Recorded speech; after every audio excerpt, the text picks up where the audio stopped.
for adopting it, and hopefully it's helping people out. Yeah, absolutely. So tonight we're going to talk about balance and mobility and why it's so important for really adults of all ages, right?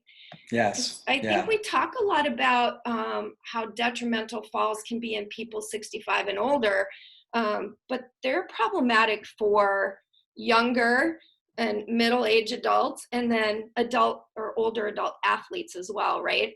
Definitely. Yeah. We'll touch on some statistics that are actually pretty surprising when it comes to older athletes. It's like, wow, they fall too, and sometimes they fall really, really badly. So. Yeah.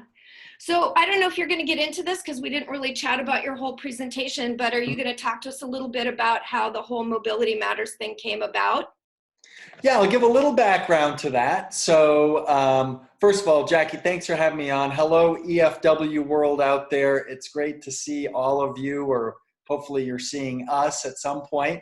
And Jackie's been a fantastic colleague and friend in the industry for well over probably 2 years now. I met her at the first functional aging summit that I went to.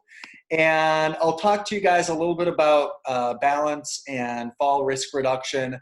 We'll discuss a bit about Mobility Matters, which is our solution that's meant to address the risk factors, physical factors that are integrated and problematic with falls.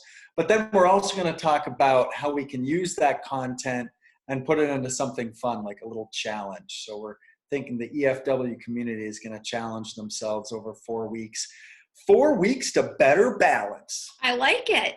Yeah, it I should be a like good it. time. I've already got a few people signed up for that. Oh, fantastic. So I got a little PowerPoint, and then I can give just a quick little overview of the challenge too. Sounds great. Let's do it. All right, I'm going to screen share. I'm going to hop on my PowerPoint presentation, and we are off and running. Okay, everybody. I'm going to put this on slideshow. So we're going to discuss a little bit about fall prevention exercise programming, obviously something that's super, super important as it comes to, as we get older, balance changes, our balance tends to get worse. The biggest risk factor for falling is being over the age of 60. But as Jackie said, even people who are middle-aged start seeing deficits in some of the factors that physical function factors that lead to fall risk. I know that if I'm not leading my classes and doing my exercises, as somebody who's in his late 40s, there are times where I sort of feel a little bit discombobulated. So we need to reinforce these movements all through our adult life so that we're really ready to be resilient and highly functional as we get older. So my consulting business is Thompson Fitness Solutions. I work with Functional Aging Institute, with PTA Global. The brand that I've come up with is Mobility Matters. It's basically that fall prevention solution for fitness professionals. And that's the whole goal of what we try to do here. We're really trying to put tools in the hands of trainers, of clinicians, of people that are working hands-on with older adults who are at risk or who have fallen before, and try to ensure that they don't fall again so their life can be as good as it can possibly be. So let's talk briefly about falls. This is something I've been working on and studying since I started at USF in 2002. It's crazy that it's almost been 20 years. I'm now the longest serving faculty member in the kinesiology department there, which is super strange. I still remember when I was a grad student, and back in the 1990s is when I started studying exercise programming for older adults. Last year, we came out with a publication that really kind of showed the effectiveness of the research that we've been doing in senior centers around San Francisco. So basically, the bones of Mobility Matters have been tested over the last several years at senior centers in San Francisco and revealed some really powerful research results in terms of reducing fall risk by improving a number of physical function capacities. Jackie, let me know. I'm happy to send that PDF your way for your readers or your members as well. Happy to do that. I'll do that after class today. And the problem is pretty substantial. This is my mom. My mom back in 2009. This is unfortunately one of several fractures that she's had. She's always been a faller. She's never been tremendously physically active. And to her, I'm still little Christian John, who's like 12 years old. So she says she does my exercises and da-da-da. But, she lives in Florida, so I can't be there to help to monitor and assist her. And all we can do is encourage as much as we can. And my mom's not alone. I mean, a third of people over the age of 65 fall every year. There are fractures to the wrist, to the hip. Obviously, the hip is the one we get worried about because it can debilitate somebody to such an extent that about 20% of them don't last a year. And over 50% of them are permanently disabled to some degree, either needing to use an assistive device, such as a cane or a walker, or even worse. So it's really, really rough. We want to stay away from this issue being out there. But the problem is it happens to almost everybody. We can't just think that it's an old, deconditioned person who's at risk of falls. There was a research study done a couple of years ago looking at older athletes and the fact that older athletes are at tremendous risk because they are doing activities that require really quick and agile movements. This is a picture from one of the recent senior games where two guys who were running the 200 meter ran into each other on the turn and they both went down. Fortunately, neither of them got hurt. Generally, older folks who are active have better recovery ability, better postural control, but 37,000 injuries per year occur in older athletes, and over 50% of those are directly attributed to falls.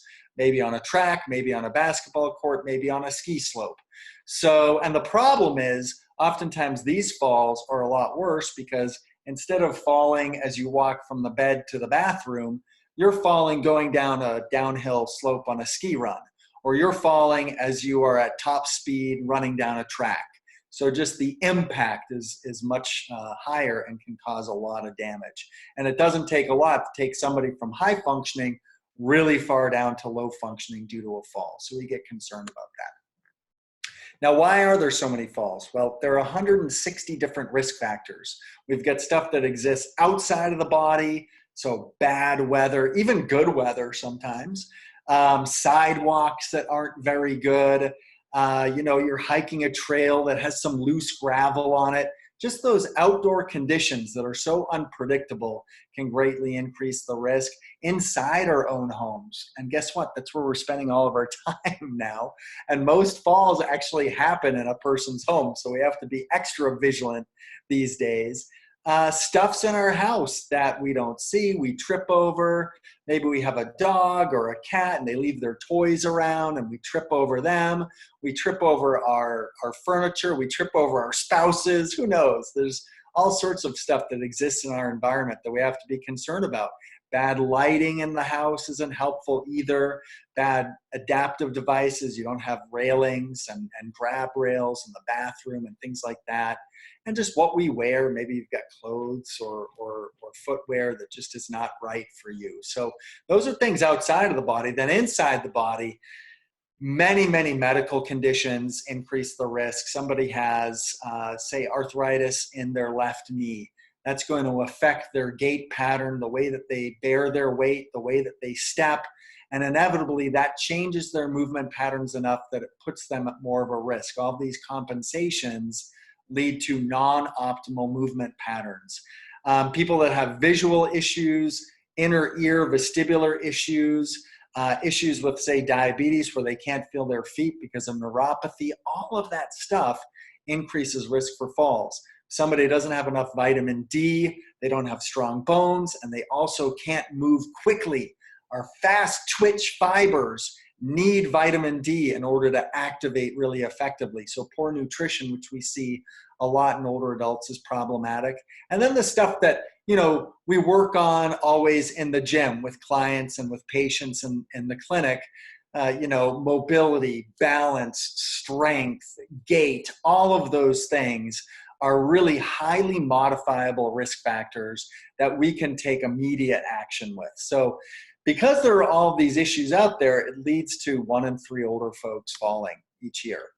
Fortunately, we do know, based on a very recent study in the Journal of American Medical Association, that for all of these interventions to reduce fall risk, the one that consistently moves the needle the most is exercise. You can get a better prescription for your eyeglasses.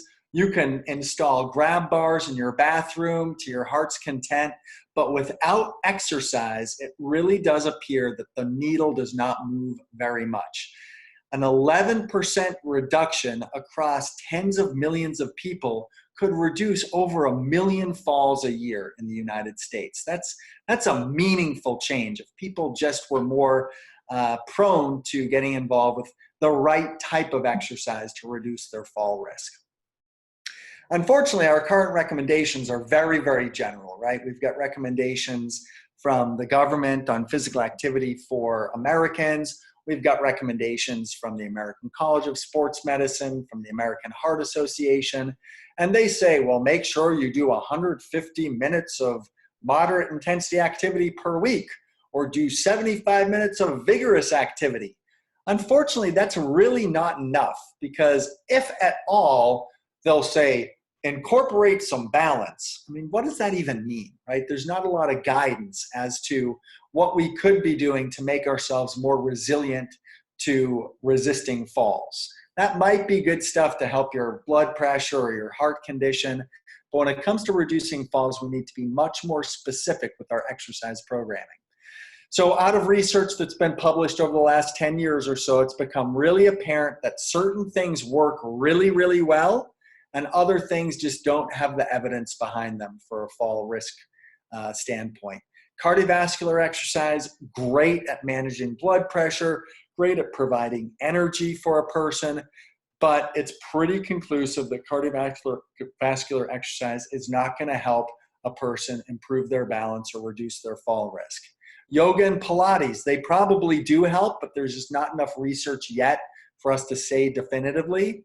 Static stretching might help with back pain, might help with hamstring flexibility, but doesn't do a lot with fall risk reduction. The stuff we need to do is work on mobilizing the joints of the body, especially the ankle, the hip, and the torso, stimulating our visual and vestibular systems to work better so we can keep our balance in challenge situations, making sure our muscles are strong and also powerful, they can move fast, working on different types of balance exercises, and working on the way we walk, our actual gait patterning, so we get a safer and better gait pattern. And Tai Chi is kind of a combination of a lot of those different things. So Tai Chi oftentimes shows very good outcomes from a fall risk reduction standpoint. So Dr. Chris, before you go forward, we hear joint mobility a lot, right? So what does that mean for somebody that might not be working with a trainer or not familiar? Right. Expand on that a little bit. Yeah, joint mobility is really interesting because it goes beyond just simply static stretching and improving flexibility. We want certain joints of the body to be mobile but also stable. In other words, we want them to be able to move well and allow for a large degree of motion, but they have to be able to allow for that motion while still keeping kind of structurally intact. So your ankle, for example, if you have super, super stiff ankles, you're going to have to take a compensatory step all the time, just quiet standing, because we use our ankle as what we call an ankle strategy to help us just kind of recover our balance when we're standing there. Or our hips, as they move, they help us recover our balance without needing to take a step. So these joints need to be very mobile, but if they're not stable as well, if we cannot count on them kind of keeping their structural integrity, then you might sprain an ankle as you're trying to utilize your ankle to help you maintain your balance. You might end up getting enhancing bone-on-bone contact with osteoarthritis of the hip if we don't have stability within that joint as well. So when we talk about joint mobility, we want to ensure that we're focusing on keeping a joint mobile and also stable. So it's more than just flexibility. It's working on challenging balance while we do some mobility exercises and just ensuring that we can count on them to be structurally intact when we need them to be. And I just have to say, I'm looking at this picture of this woman navigating the ladder with the dots in the middle. And that had to have been a little bit more challenging because that color pattern on that carpet is loud. Yeah, that is pretty loud. That was one of our sites, one of our senior center sites. And yeah, that was June. She was going through a diagonal step pattern, and talk about something that provides a little visual and vestibular added challenge. That flooring was definitely kind of out there. Yeah. I hope they've recarpeted since then, because the thing was heinous. But you know, you look at that and it starts to give you depth perception challenges. And in some ways, it was a very unintended but additional training variable that people needed to accommodate when they did some of their mobility and gait work. Yep, absolutely. Thanks. Sure, sure. Okay, so going on, to give specific recommendations. So this would be really good if you're just kind of at home and you want to know, well, how long should I be doing this standing hip rotation exercise? Or how long should I be doing this rotating punch exercise to ensure that we're mobilizing the joint long enough and providing a stability challenge to it long enough that there's going to be adaptation. And ultimately, the best practice, the science pretty much demonstrates that for dynamic stretches, dynamic mobility work, we need to do about 60 seconds continuous. If we spend just 10 seconds doing some punches or a couple of hip circles, it's not enough time for all of these neural network pathways to kind of wire up and wire down. So 60 seconds, super important. Our sensory stimulation exercises, again, because we're integrating neural and also all this peripheral function together, we need to provide about 60 seconds worth of activity in order to start establishing improvements in those systems and how they integrate. Muscle strength and power, multiple set training, always much more important than single set training and more effective. And for power and strength, we really want to limit the repetitions and we want to increase the resistance so that we can actually get that tissue reorganization. We can increase the protein content and the quality of the muscle tissue as well. And then our balance and gait work, similar to sensory stimulation, we need about 45 to 60 seconds continuous in order to provide the body enough of a stimulus to start to get some response and some adaptation. And kind of the cool thing with this, Jackie, is that these different elements that are 45 to 60 seconds, they work really, really well as recovery periods during resistance training. So if you're working with, or even during a high intensity metabolic interval, if you're doing a little HIIT training session and you're doing, say, 30 seconds on and a minute off, do your 30 seconds of high intensity work. And during that minute of recovery, have them doing exercises that are going to have the specific goal of continuing to improve their balance and reducing their fall risk. So it's fun when you start putting together an overall training session where literally every second of the training session has some goal associated with it. I mean, you're really packing in so much good content. It keeps the client engaged the whole time, and you know that you're benefiting them on so many different levels throughout an entire training session. So for an older adult, training should never be boring, right? I mean, Jackie, no one gets bored at Evolution Fitness and Wellness, right? It's not like, okay, we're going to do the same set of the same exercise 4 times. We're going to just sit there and chat about the weather between sets. I mean, with older adults, there's so much that we can throw at them and so much they need, so much stimulus they need, that this should be, you know, our best clients, our favorite clients to work with.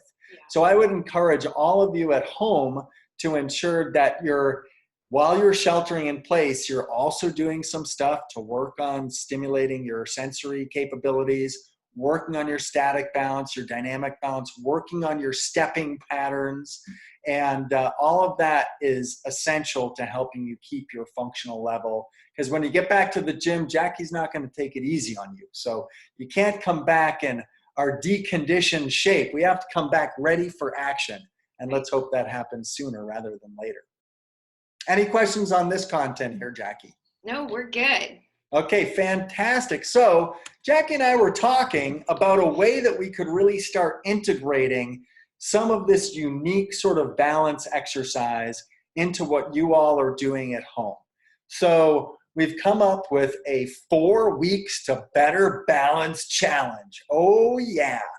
And ultimately the way this is going to work is Jackie and I are collaborating with this. We're sending it out to all of EFW's membership, and we'll come up with a definitive start date and end date. And the goal is you're going to be going through 4 days a week of training. Okay, so it's going to be 4 days per week. And you're going to be doing a number of different types of exercises: sensory stimulation, balance and gait, muscle strength, muscle power, joint mobility, and it'll change on a daily basis across those 4 days. And then across that 4 weeks, we want to see how much you improve. So you're going to do a little self-assessment at the beginning, do a self-assessment at the end, and the person who improves the most from a percentage standpoint, they end up winning the prize. And we'll have some ideas about what those prizes will be. So this will be fun. Okay, so let me give you a little bit more information about that. All right, so what to expect. First of all, you're going to do a short self-assessment. And then 4 weeks later, you do the same self-assessment. This is as simple as timing yourself standing on the right leg and timing yourself standing on your left leg. So it's a basic static balance measure. We're not asking you to do anything too crazy. You time yourself in seconds and you'll record those numbers. You're also going to time how long it takes you to go from seated to standing 10 times. So a 10 repetition chair stand. You'll time, find out how many seconds it takes you to do that. And then you'll also march in place with your knee getting up to the height of your hip. So no wimpy marches, nice high knee marches for 1 minute, and you're gonna count your total steps, both right and left. 1, 2, 3, 4, 5, 6, 7, 8. And you'll count how many marches you get in 60 seconds. So those are your 4 self-evaluations that you will send in terms of your pre-test data. Then after the 4 weeks is over, you'll do those 4 assessments again, and we'll see on the percentage improvement.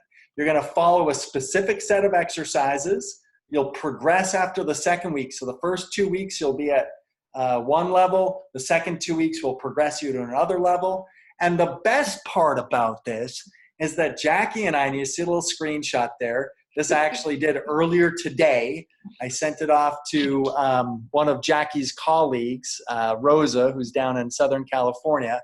I did a video for her studio, and a couple times a week, you'll get a video from either Jackie, me and Jackie, providing you a little bit of education and a little bit of motivation to keep you going across these 4 weeks. So our goal is to make it very interactive, give you some things that are really, really going to be helpful for you, and ultimately will, I think, give you a fun way to spend a month to really ensure that you're not kind of stepping back over the course of the time that you can't be at EFW. So let me see. Let me share real quickly. I'll tell you the exercises that we're going to use. So I have a Vimeo channel. First of all, I'll open up my Microsoft Word document. So Jackie and I will work on changing this up a tad, but these are your rules for, this is what you're gonna get, your rules and regulations. So the videos you're going to follow are sourced from my Vimeo on-demand channel. So I have 15 videos that are all these elements for balance and fall risk reduction training. And you will be, based on whether you judge yourself to be a beginner, an intermediate, or an advanced, you will follow a specific sequence of videos 4 days during a week across the 4-week period. I'll have instructions at the bottom how you can access these videos. Jackie has a discount code. These videos you can have forever. These are things that you will have access to 5 years from now. Or you could just do them for the month. Either way, $35 with the discount. It's not a bad deal for over an hour's worth of content.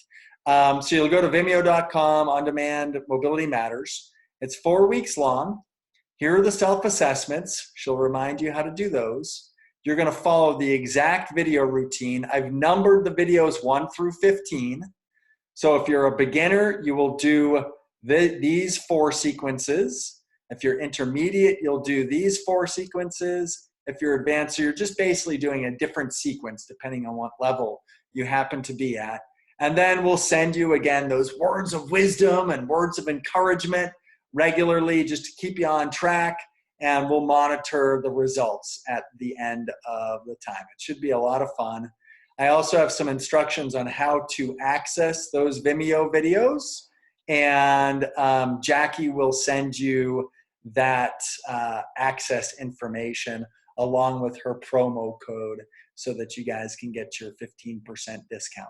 So it's been a lot of fun so far. We've finished this challenge with a couple of my groups in San Francisco. We're in the middle of the challenge with the group down in Southern California.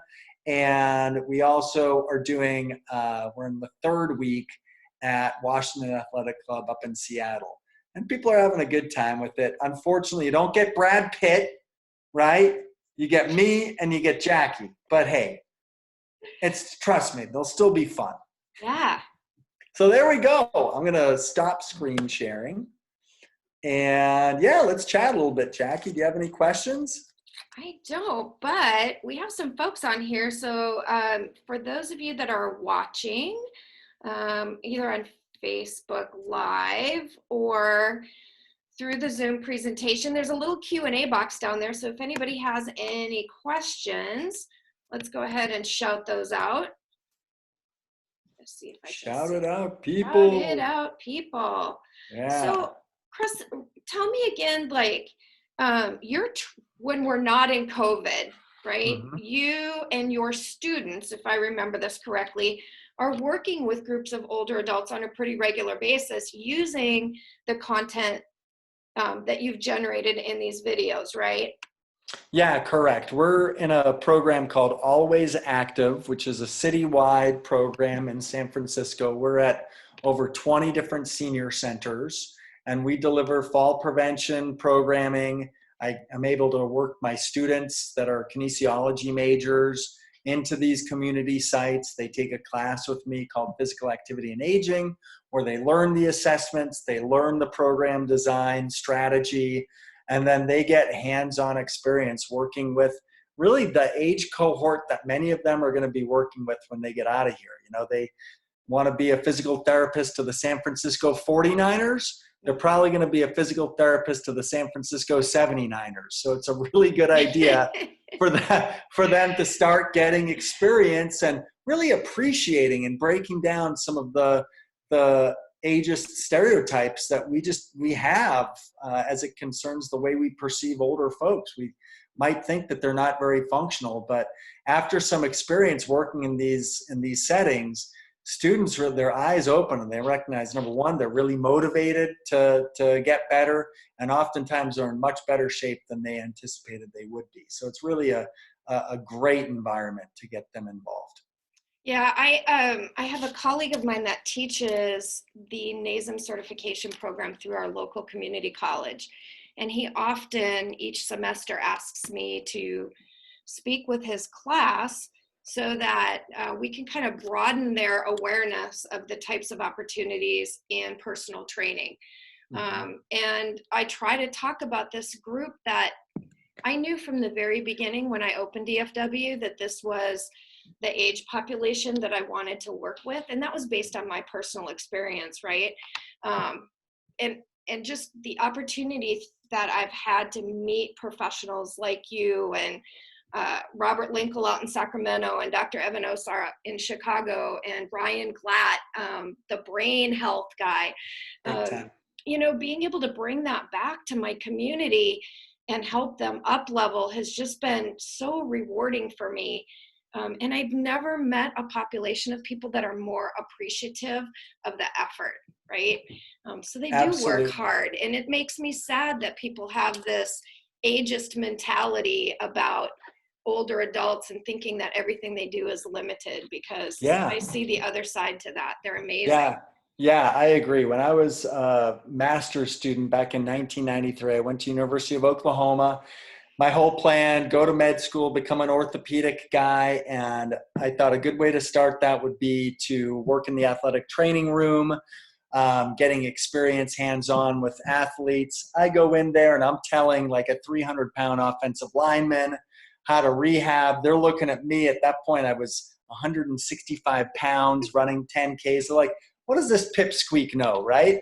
And then my advisor, who worked with older adults on his research, got me involved. And first day, no lie, first day, I was like, this is an amazing group of people. They were, as you said, um, generally very appreciative to have content directed that is really going to help them live healthier lives.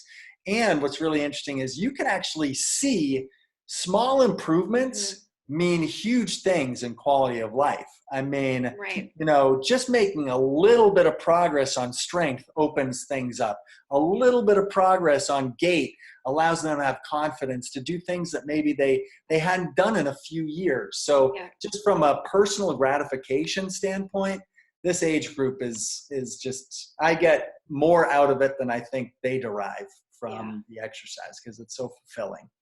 Over the years that you've been in this particular industry, working on this, trying to solve this particular problem, if you will, of falls in older adults, have you seen it getting worse as the years go on that you've been in the industry, or is it changing?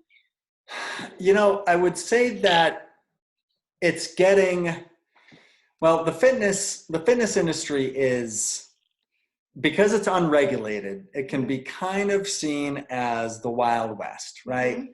You got the good guys, you got the Wyatt Earps, you got the Doc Hollidays out there who really, have their hearts and their minds in the right places. They're in the industry to help people, and they take the time and the energy to really figure out what works, what doesn't work, and only gravitate toward the things that really have evidence that they work well. However, there's also the outlaw gangs that just want to be flashy and come out with new things that sound good or look good and have a lot of sizzle behind them, but unfortunately don't really stand up to the test of time, and they may be in it for other purposes. So I've just seen kind of the whole landscape. I would say 90% of people that are out there, I think, are very, very well intentioned. They're doing it for the right reason. But you do have to, and it's not tough to find, the people who are maybe more in it for themselves. It's the way they sort of present themselves and brand themselves as like, this is the only way to do it. My tool is the only tool, or my solution is the only solution. And, when it comes down to it, especially working with this population, you don't need to develop or make somebody purchase some massively expensive piece of equipment or invest all of this time and energy into like huge, long duration training programs. We should be able to see some results with pretty low tech solutions pretty quickly. And I think we just have to kind of go out. If it doesn't feel right in the gut, probably shy away. But it's a very well-intentioned field as a whole, and it needs to be, because we're fulfilling a very specific need. The clinical world doesn't do enough. You're a physical therapist, you get to see somebody after a hip replacement for 8 sessions. Well, that's incomplete rehab. So they need to go into the fitness world and ideally work with people who are qualified and well-intentioned. Well, it's really crazy too, because I have a handful of clients that I have walked through the process of hip replacement or other joint replacements, right? And some of those hip replacement folks don't get any PT. at all. Like they're Yeah. going from hip to home to rest to me. There's nothing in between. Wow. And it's kind of mind blowing to me, but Yeah, yeah, it is. I mean, you're essentially acting as a paraprofessional. I mean, yeah, that's your role, yeah, right? yeah. I mean, it should be the ideal world is kind of the clinical environment here, the fitness environment here, and there being like a handoff, almost like a baton pass in a relay race, right? Where, you know, you're fully informed about what they've done over here. They're fully informed about what you're going to do, and there being all this crosstalk. But we don't live in a perfect world. I would say that that sort of scenario plays out a very, very small proportion of the time. But it is unfortunate when people don't even get any formal rehab because, you know, even that first 24 hours is so critical Very to critical. just get somebody up, standing, bearing weight, starting to stimulate the skeleton, stimulate the muscles, ensure that the prosthesis is taking root. I mean, all of that stuff. And if someone's just sent home and it hurts, the incision hurts, so they don't want to move because even just moving a little bit hurts that incision site, then it's back to the old days when somebody had a heart attack, they were told to go home and rest, and then they re-infarct a month later because their hearts just become like even weaker than it was before. It's not the way to do it. Yeah. Frustrating. I want to take you back to your Mobility Matters video sequence, like on the beginner side and kind of the intermediate and advanced. So if we have somebody watching this evening that feels like they're very unstable, maybe they're walking with an assisted device, or feel like even that ability to be able to do that self-assessment of holding their foot up and balancing, is that somebody that's going to be able to successfully go through this challenge and see some results? Yeah, so our beginner level videos, and I actually, let me share a couple of screenshots if you don't mind from the beginner level videos. Sure. So the beginner level videos all have external support available. They are all basically focused on ensuring that you're in a very, very safe environment, but also a very effective environment. So let me go to, let's see, where's my balance and gait beginner? Of course, I don't see it here. Let me go to sensory stimulation beginner. Okay. So I'll show you briefly some of the exercises in the sensory stimulation beginner exercise. We notice that, here, I'll just kind of jump forward a little bit. Some of the exercises within the routine include, of course, there you go. I'm doing a little march in place, but as it zooms out, notice I'm holding onto a chair. So by holding onto the chair, it allows me to be able to ensure that I'm not going to lose my balance. Somebody could hold on to a counter or put their hand against a wall, something to allow them to stay balanced. And then we go to same thing, turning the head. But I get busy with these.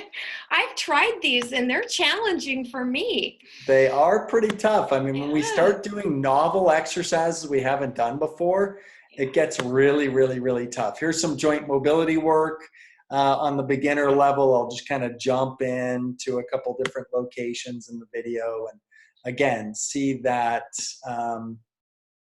here we're doing some hip steps and you're seated in a chair. Right? When we get to intermediate and advanced, we're actually doing the standing, but starting in a chair, very, very easy way to mobilize joints.